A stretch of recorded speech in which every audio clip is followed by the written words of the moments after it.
না বন্ধুরা, বাথরুমটা পরিষ্কার করছি। বৃষ্টির মধ্যে তো বাইরের কাজ করা যাবে না, তো ভাবলাম যে না, বাথরুমটাই পরিষ্কার করে নিই।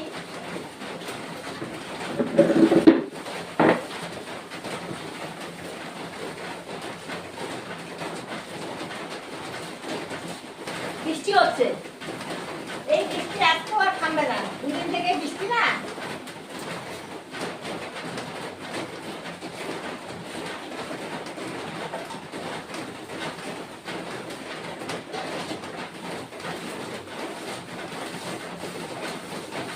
বৃষ্টি আর কমবে না।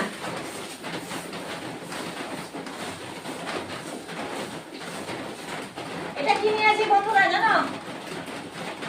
চালের একদম নরম বস্তাগুলি আছে না, ওটা অল্প কেটে নিছি, ওটা দিয়ে পরিষ্কার করতেছি।